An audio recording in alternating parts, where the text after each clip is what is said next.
Mon épouse, 37 ans, femme, a obtenu un nouvel emploi il y a 4 mois et demi. Elle s'est également fait de nouvelles amies. Je, 36 ans, homme, ne les aimais pas beaucoup. C'étaient toutes des féministes radicales, des victimes professionnelles, du genre guerrière de la justice sociale.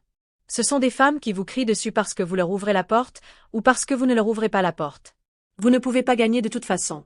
Au début, j'ai un peu ri, mais au cours des 2 derniers mois, j'ai remarqué des changements inquiétants chez ma femme. Nous sommes mariés depuis 11 ans et nous avons 2 enfants, 10 ans, fille, et 8 ans, garçon. Les choses allaient de mal en pis. Elle m'accusait de toutes sortes de bêtises, comme le fait que je sois né méchant parce que les hommes oppriment les femmes historiquement. Que dire? Tout ce que je faisais pour elle, des choses qu'elle appréciait normalement, devenaient soudainement des motifs de dispute. Tout n'était que bêtises. J'essayais d'être patient. Ces disputes se terminaient généralement par moi disant quelque chose comme « Mais je ne t'ai rien fait de mal. La seule chose dont je suis coupable, c'est de t'aimer. » Cela la faisait généralement marmonner. Puis, le lendemain, elle recommençait, essayant la même chose à nouveau, avec des arguments légèrement différents. Alors, il y a environ 5 semaines, j'ai eu le fort pressentiment que quelque chose n'allait pas du tout. Elle rentrait tard le soir sans me prévenir qu'elle serait en retard. Je ne pouvais pas la joindre par téléphone. Elle était assez ivre et agissait de manière distante et froide.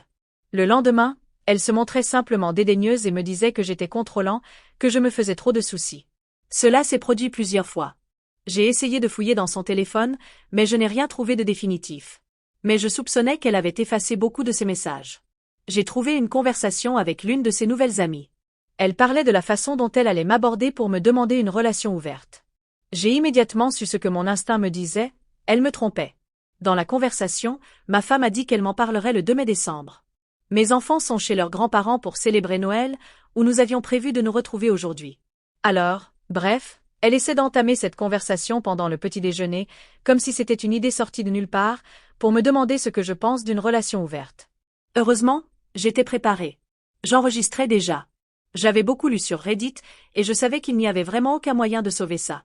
Mon meilleur résultat possible est de sortir de ça avec un peu de fierté et d'estime de soi intacte. À partir de maintenant, il s'agit de me protéger moi-même et les enfants. Je n'ai pas crié ni pleuré. Je suis simplement entrée directement en mode interrogatoire avec la mâchoire serrée. Elle se montrait très arrogante jusque-là, mais cela s'est immédiatement évaporé lorsqu'elle a vu l'expression de mon visage. Qui est-ce? Que veux-tu dire? Elle essaie de paraître innocente, comme si elle ne comprenait pas. Si tu veux avoir cette conversation avec moi, ne me traite pas comme un idiot, et tu peux au moins être honnête. Si tu ne peux pas être honnête, quel est l'intérêt de cette conversation? Que veux-tu dire? Si tu me mens maintenant, nous ne pouvons pas avoir la discussion que tu veux avoir sur notre relation. Je sais que tu caches quelque chose. C'est évident. Alors, qui est le type avec qui tu couches? Jaya.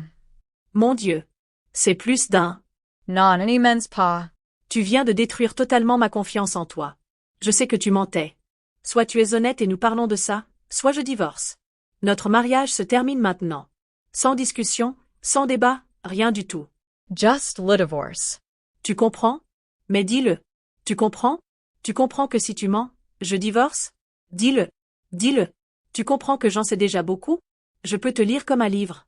Si je te surprends à mentir, c'est fini. Dis-moi que tu comprends.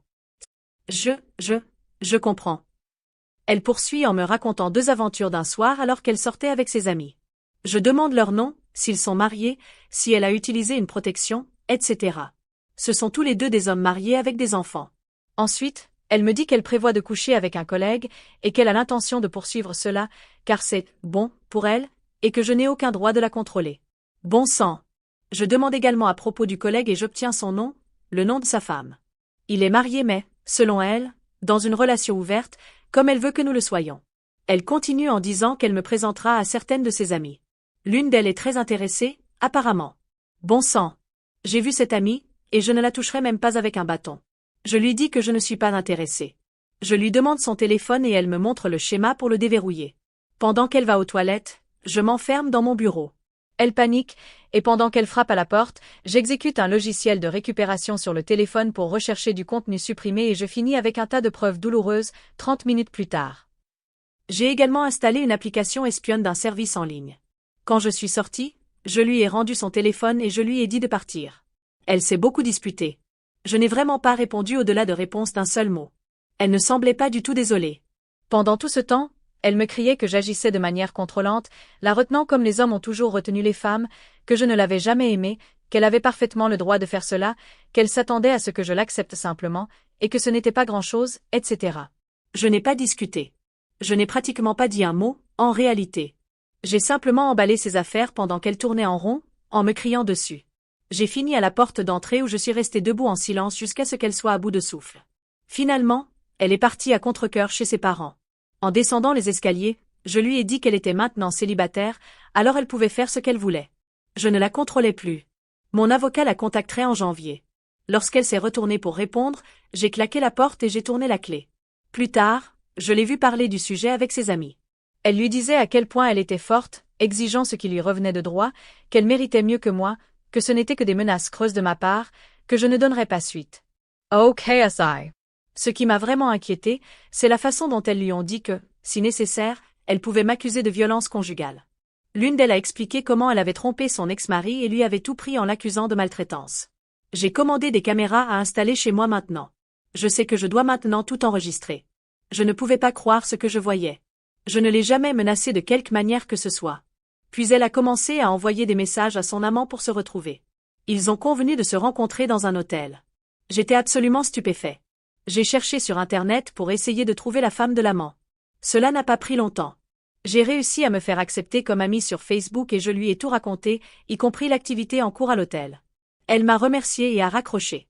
Quelques heures plus tard, j'ai reçu une vidéo d'elle. Elle est allée au motel et les a confrontés. D'après les cris, ce n'était pas la première fois que son mari la trompait. Espèce d'idiot. Tu m'as encore fait ça. Aux enfants encore une fois. Je t'ai dit que c'était fini si tu recommençais, bip. Elle est entrée dans la chambre et a filmé ma femme en train de s'habiller au bord du lit. J'ai vomi quand je l'ai vue la première fois. La femme de l'amant l'a giflée et l'a maudite. J'ai envoyé un message à ma femme lui disant que j'avais vu la vidéo de l'hôtel, puis, je ne veux plus jamais te revoir près de moi. C'est comme si elle voyait notre interaction comme une sorte de compétition dans laquelle elle, dans son esprit, est en train de gagner. Elle est totalement délirante. Je ne comprends rien à tout ça. C'est comme si elle n'était pas connectée à la réalité, comme si elle ne comprenait pas vraiment que nous divorçons. Je suis entrée dans le groupe WhatsApp de la famille de ma femme et je les ai informés que nous allions divorcer en raison de son infidélité.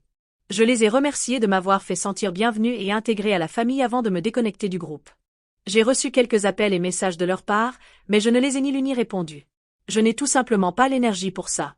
J'ai appelé mes parents et je leur ai tout raconté. Mon père a envoyé un message à ma femme lui disant qu'elle n'était pas la bienvenue à Noël. Je suis chez mes parents maintenant, et j'ai parlé à mon patron. Il va me donner un congé jusqu'à la mi-janvier pour régler mes affaires. J'ai suivi les discussions de plus en plus frénétiques de ma femme avec ses nouvelles amies. Je ne pense pas que ma femme ait réalisé qu'elle a perdu sa famille, que son mariage est terminé et que ses nouvelles amies et son amant se fichent d'elle. Elle m'a envoyé de nombreux messages et s'est présentée chez mes parents en exigeant qu'on lui permette de célébrer Noël avec nous. Mon père a menacé d'appeler la police si elle ne partait pas. Je recherche maintenant des avocats spécialisés en divorce sur Google, en pleurant à chaudes larmes. Je pense que j'étais en état de choc, mais la douleur m'a frappé de plein fouet depuis que je suis arrivée chez mes parents. Je n'arrive pas à y trouver un sens. Cela me fait très mal de lire ces conversations et d'interagir avec elles. Je n'ai répondu que 2 fois à ces messages. Peu importe ce que tu dis. Je ne sais pas qui tu es. Tu n'es pas ma femme. Ma femme ne détruirait jamais mon cœur et mon âme en souriant. Nous allons divorcer. Je me fiche de ce que tu dis ou de ce que tu veux. Tu n'as aucune influence ni aucun droit d'exiger quoi que ce soit de moi. C'est fini. Comme je l'ai dit, tu n'es pas ma femme. Je ne te connais pas. Ma femme ne condamnerait jamais nos enfants à la douleur et à la souffrance de grandir dans un foyer brisé. Toi, qui que tu sois, tu sembles fier de ce que tu as fait. Ma femme était affectueuse, attentionnée, prévenante, ma meilleure amie. Tu es une abomination égocentrique et narcissique. Les messages se sont arrêtés après le dernier. La douleur est absolument insupportable parfois. J'aimerais que cela ne soit jamais arrivé. J'aimerais pouvoir revenir avec elle comme avant, mais je ne peux pas me le faire à moi-même. C'est le pire Noël de ma vie. Je n'ai pas pu m'en empêcher, mais j'ai expliqué aux enfants que maman ne veut plus être une famille, qu'elle veut être avec d'autres hommes, et que nous allons divorcer. Ils sont naturellement inconsolables. Heureusement, ma mère et mon père sont là pour aider. Ils les comblent d'amour et d'affection pendant que je suis une épave. J'essaierai de me ressaisir pour le bien des enfants, mais je ne retournerai jamais avec elles, jamais. J'aurais aimé attendre après Noël pour pouvoir les emmener directement en thérapie. Je ne sais pas ce qui s'est passé. Je l'ai juste lâché quand ils m'ont demandé quand leur mère viendrait. Je ne pourrais jamais me regarder dans le miroir si je retournais avec elle. Le niveau de manque de respect et d'insensibilité et son comportement est impardonnable. Je suis perdue. Je ne comprends tout simplement pas. Pourquoi s'attend-elle à ce que je puisse exiger quoi que ce soit d'elle en ce moment? Est-elle malade mentale ou quelque chose comme ça? Quelle folie. Autre mise à jour, je reçois beaucoup de commentaires comme quoi je suis fort ou que je suis en train de gagner d'une manière ou d'une autre, ou que je sors d'une manière ou d'une autre gagnant. En relisant mes messages, je peux voir que ma colère face à la situation transparaît et je pourrais paraître provocateur et sûr de moi. La vérité est que je ne le suis pas. J'aimerais que cela ne soit jamais arrivé. J'aimerais que ma famille soit toujours intacte et que j'ai une longue vie paisible et confortable devant moi avec ma femme pendant que les enfants grandissent et commencent leur propre vie. Il n'y a pas de gagnant ici. Ma femme a déraillé et tout le train est en feu dans un fossé. Je ne sais pas ce qui lui arrive. Elle refuse de consulter des professionnels de santé pour d'éventuels problèmes mentaux et elle agit comme si de rien n'était. Elle ne montre toujours aucun remords ni regret. Elle agit comme si j'étais déraisonnable de ne pas accepter simplement ce qu'elle veut et elle a à peine parlé aux enfants depuis le jour J. Je divorce, je prends des mesures et je vais de l'avant avec la séparation de nos vies parce que je dois le faire. Son comportement ne m'a laissé aucun autre choix, et à ce stade, il n'y a pas de retour en arrière possible. J'aimerais que cela ne soit pas nécessaire. Je ne pourrai plus jamais lui faire confiance, et je pleure jusqu'à m'endormir chaque nuit à cause de ma propre perte et du fait que mes enfants vont maintenant grandir dans un foyer brisé. Cela me brise également le cœur que mes enfants, en réalité, n'aient plus de relation fonctionnelle avec leur mère. Question. Comment répondez-vous à cette question de votre enfant? Pourquoi maman ne veut plus me voir? Elle ne m'aime plus? Comment diable répondre à cela? Si quelqu'un le sait, s'il vous plaît, dites-le moi, parce que je n'en ai aucune idée. Chaque jour, je me réveille et je me dis que mon cœur est déjà brisé en tellement de morceaux qu'il ne peut plus se briser davantage, pour qu'on me prouve que j'ai tort, toute la journée, tous les jours. Ma femme ne sait toujours pas que je peux surveiller ses communications, ou elle s'en fiche. Elle est convaincue à 100% que je ne la quitterai jamais, que ma réaction à son comportement est totalement injustifiée. Elle continue de dire du mal de moi, de notre mariage et de nos enfants à ses amis. Je ne comprends pas pourquoi elle nous déteste autant. Nous n'avons fait aucune des choses dont elle nous accuse auprès de ses amis. Comme je l'ai mentionné précédemment, mon avocat a obtenu une ordonnance restrictive temporaire contre elle. Il y a eu une audience hier matin, et comme il n'y a pas eu de nouvelles menaces directes, elle n'a pas été prolongée. Mon avocat a suggéré d'utiliser le fait qu'elle m'a sciemment infectée comme une menace pour essayer de la faire accepter un divorce non contesté. J'aimerais que nous puissions nous séparer raisonnablement. Je déteste devoir la voir comme l'ennemi et toujours supposer le pire résultat possible. Si elle voulait me quitter, je pourrais vivre avec ça, mais pourquoi me forcer à ce processus si conflictuel? Pourquoi s'efforcer-elle de blesser le plus possible les personnes qui l'aimaient dans le processus? Quels avantages possibles peut-elle en tirer? J'apprécierais toute information à ce sujet. Cela n'a tout simplement aucun sens pour moi. Si je vais au procès, je devrais probablement lui verser une somme globale pour le capital de notre maison, etc. Je n'aurai probablement pas à payer de pension alimentaire, et comme elle ne manifeste aucun intérêt pour les enfants, j'espère obtenir la garde si nous allons au procès. Bref, mon avocat a suggéré que nous essayions d'obtenir son accord pour un divorce à l'amiable. J'ai accepté, et nous allons rencontrer ma future ex-femme et son représentant, espérons-le cette semaine. L'ex-mari qui a été escroqué par la menteuse passera le réveillon du Nouvel An avec moi et les enfants. L'injustice du système judiciaire envers les pères est incroyable. Je ne me fais plus d'illusions quant à un procès équitable si nous allons au procès. Son ex a menti effrontément, et le tribunal l'a simplement pris pour argent comptant, sans aucune preuve. Il a à peine vu ses enfants depuis. Il a été contraint de payer des sommes déraisonnables de pension alimentaire et de soutien aux enfants, et cela l'a pratiquement ruiné. Il a envisagé d'en finir définitivement. Avec les nouvelles preuves qu'il obtient de moi, il a retrouvé l'espoir. Nous avons tous les deux parlé à mon avocat. Elle suggère qu'il garde les preuves jusqu'à la réunion avec ma femme et son avocat. S'il agit maintenant, cela montrera nos cartes que nous avons accès à toutes ces communications. L'objectif de mon avocat est de divorcer de ma femme le plus tôt possible, de la manière la plus fluide possible. À l'heure actuelle, j'espère juste pouvoir m'éloigner d'elle. Si elle décide de se battre, cela peut prendre beaucoup de temps. Cela me stresse. J'ai juste besoin de me libérer. Je publierai une mise à jour si je parviens à obtenir une réunion ou si nous allons directement à une procédure contentieuse devant les tribunaux. Mise à jour 3. Mon Dieu, j'ai besoin de pop-corn pour ça. Malheureusement, l'étrange situation continue. La réunion avec mon avocate et ma future ex-femme a eu lieu hier après-midi. Elle est arrivée avec 30 minutes de retard. Elle n'a pas amené d'avocat et affirme qu'elle n'en a pas et n'en a pas besoin. À la place, elle a amené l'une de ses nouvelles amies, censurée jusqu'après l'audience. Mon avocate m'avait donné des instructions très strictes sur la façon de me comporter. Je ne devais pas réagir négativement à quoi que ce soit qu'elle dise. Si elle s'adressait à moi, Je devais répondre de manière non conflictuelle, ou positivement si je le pouvais. Si mon avocate posait une ou deux mains sur la table, je devais garder la bouche complètement fermée. Elles sont donc arrivées en retard, sans masque, bien sûr. Là, censurée, essaie de m'insulter et de me mettre en colère de toutes les manières possibles. Ma future ex-femme fait de même. Mon avocate essaie de centrer la discussion sur le sujet en question, notre divorce. Mais elle plaisante simplement. Elle rit beaucoup de leurs propres insultes à mon égard. C'était vraiment gênant à voir. C'est maintenant clair. Ma femme croit toujours que tout cela est un stratagème, qu'il n'y a aucun moyen que je puisse divorcer d'elle. Dans son esprit, elle seule peut divorcer de moi, et seulement si elle le veut. Si elle le fait, elle gardera tout. J'étais assis là à me demander, qu'est-ce qui se passe? Je n'ai rien dit de substantiel. J'ai juste répondu une ou deux fois, et c'était quelque chose comme « Oui, tu as probablement raison » ou « Je ne sais vraiment pas ». Finalement, elles ont un peu perdu leur énergie. Mon avocate est intervenue et a commencé à présenter la proposition d'accord pour un divorce à l'amiable.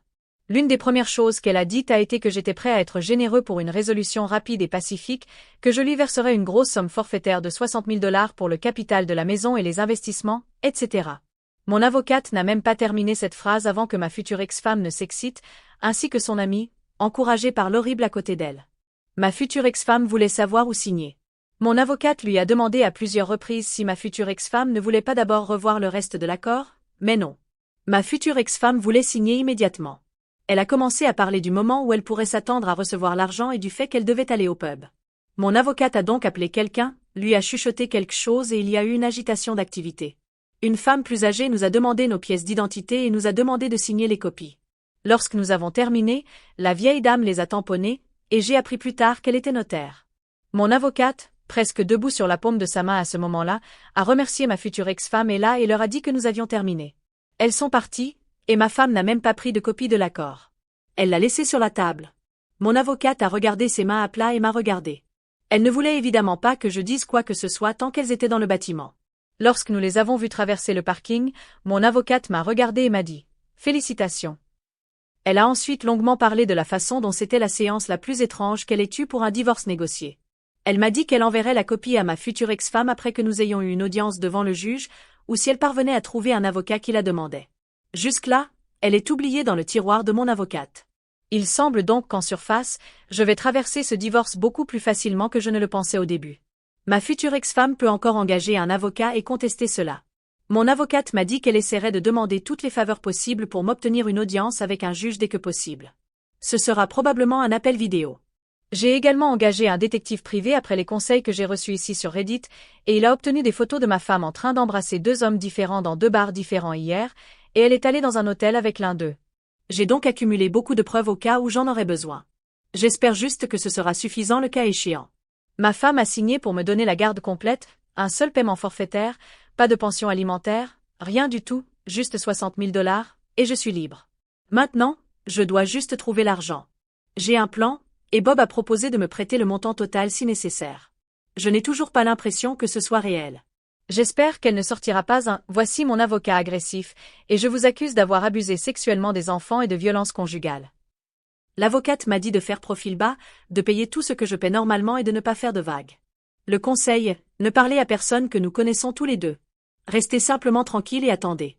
Ne répondez à rien. En gros, aucune initiative jusqu'à l'audience. Alors maintenant, tout ce que j'ai à faire est d'être patient et d'espérer le meilleur. N'oubliez pas de liker et de vous abonner, et d'activer la cloche de notification pour ne pas manquer notre prochaine vidéo. À bientôt.